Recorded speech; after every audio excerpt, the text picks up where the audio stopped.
መንግስት ፌደራል በጀት ሰራሕተኛት መንግስት ትግራይ ለቂቁ ዝብል መግለጺታትን ሓበሬታትን ስሑት እዩ ክብል ጊዜያዊ ምምሕዳር ትግራይ ገሊጹሎም ጊዜያዊ ምምሕዳር ትግራይ አዘራራቢ መግለጺ ዘርጊሕሎ እቲ መግለጺ ክንነግረኩም ኢና ሰራዊት ኢትዮጵያ ዶብ ሰጊሩ ንኣገዳሲ ኦፕሬሽን መንቅስቃስ ከም ዝጀመረ ተሓቢረሎም ሓላፊ ሃገራዊ ድሕነት ኢትዮጵያ ዝገብሮ ሚስጥራዊ ጉዕዞ ዝምልከቱን ሓበሬታ ውጽሎም አቦ መንበር ኮሚሽን ሕብረት አፍሪካ መሐመድ አሊ ዩሱፍን አብ ሶማሊያ አጋጢም ዘሎ ከቢድ ወጥሪም ዝምልከት ስጋቱ ገሊጸሎም አምባሳደር አሜሪካ አብ ኢትዮጵያ ኤርቪን ማሲንጋ ናብ ክልል ቤንሻንጉል ጉሙዝ ዘካይድዎ አዝራራቢ ዑደቱን ክንነግረኩም ኢና አብ ኢትዮጵያ አርቲስት ሰራዊት ፍቅሬ ዝርከቦም ፍሉጣት ሰባት አብ ትሕቲ ቀይዲ አቲምሎም እቲ ዝርዝር ሒዝና ይለና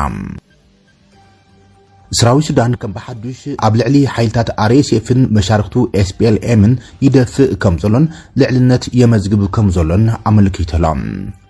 أبزوما مأخلاي مبراغ أنصار إيران زكاية زلو كوينات أمريكان إسرائيل إيرانن حزون تناخيرو كأسلام أبزوما كيح بحر زركبو حيلتات حوت يمن أبلعلي إسرائيل كال أيزر مدقعتات أكايد ملام